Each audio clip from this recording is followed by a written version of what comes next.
অভিধান বলতে মূলত শব্দের সংগ্রহ জাতীয় গ্রন্থকে বোঝায় এবং এই শব্দের সংগ্রহ বলতে আমরা কি বুঝি?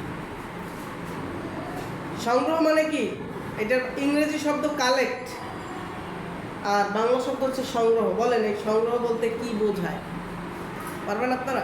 কোনো কিছু হ্যাঁ, অবশ্যই কোনো কিছু এক জায়গায় নেওয়া, আনা, বিচ্ছিন্নভাবে আছে সেটা একটা জায়গায় আনা। আর যেহেতু গ্রন্থকে বোঝায়, গ্রন্থ, আর গ্রন্থ মানে কি? হ্যাঁ, বই, রাইট। আরবিতে এটাকে বলে কিতাব, বাংলায় বই, ইংরেজিতে বুক, গ্রন্থ। ওকে। একটি ভাষিক সম্প্রদায় তাদের মুখের ও লিখিত ভাষায় যেসব শব্দ ব্যবহার করে সেই সব শব্দ অভিধানে ভুক্তি দেওয়ার নিয়ম। ভুক্তি মানে কি? অন্তর্ভুক্ত। শোনো না, অন্তর্ভুক্ত মানে এটার ভিতরে নিয়ে আসা, আনা। বুঝতে পারছো সেটা? কিন্তু সবসময় তা সম্ভব হয় না।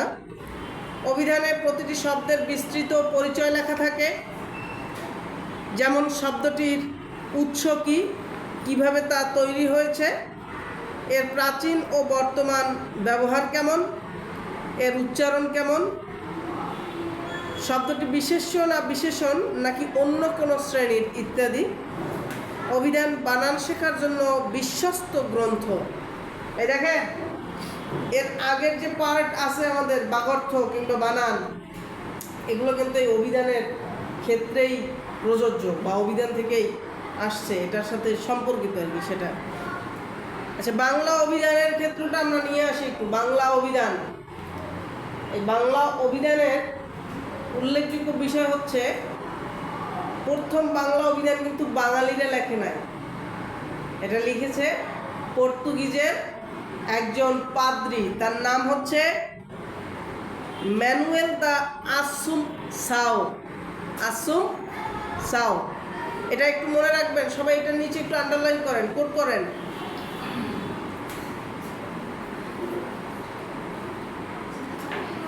তার রচিত বাংলা পর্তুগিজ ভাষার শব্দকোষ, এবং তিনি যেই গ্রন্থটা লিখেছিলেন সেটা কিন্তু বাংলা ভাষার হলেও সেটা কিন্তু বাংলা ভাষায় লেখেন নাই সে। বুঝতে পারছেন?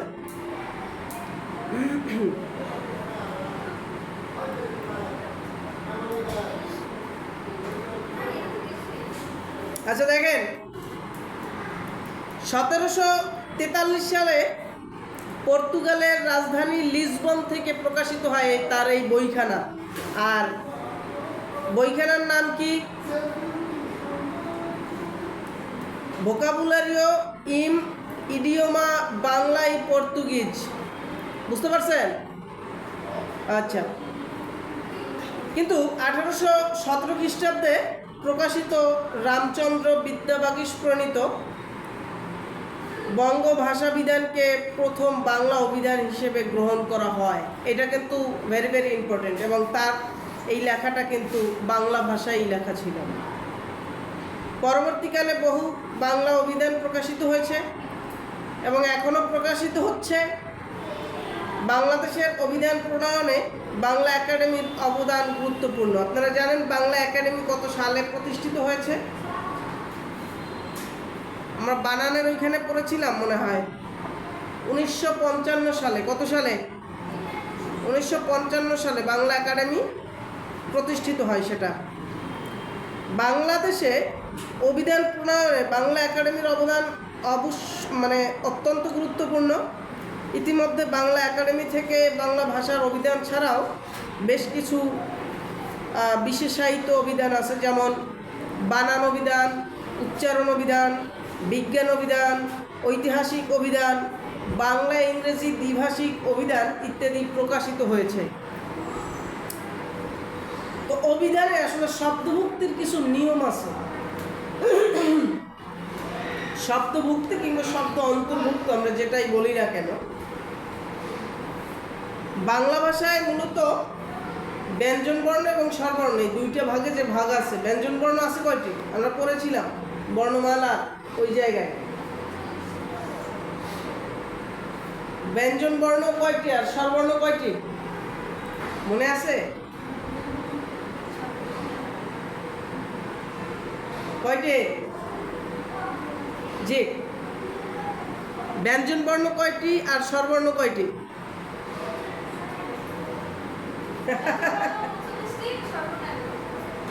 অনেক সময় লাগছে, একটু চিন্তা ভাবনা করা লাগছে কি না কি।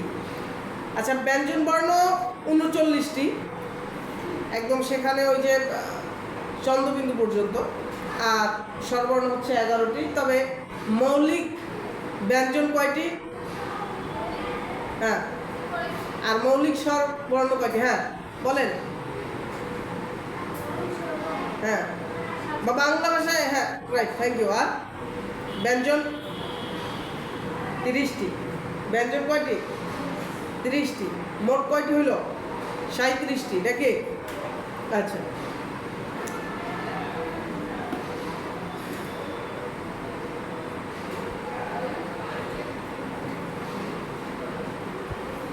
এখানে সবচেয়ে বেশি যেখান থেকে প্রশ্ন আসে সেটা হচ্ছে যুক্তাক্ষরের বর্ণানুক্রম বা যুক্তাক্ষরের যে পর্যায় আছে, ক্রম আছে, সাজানো যেরকমের সাজায় আর কি যুক্তবর্ণ। এটা আপনারা একটু ভালো করে পড়বেন। আর পড়ার আগে অবশ্যই কোন জায়গায় কোন চিহ্নটা, অর্থাৎ কার চিহ্ন, ফলা চিহ্ন ইত্যাদি চিহ্নগুলো একটু দেখে নেবেন। এখানে যেমন বর্ণনাক্রমিক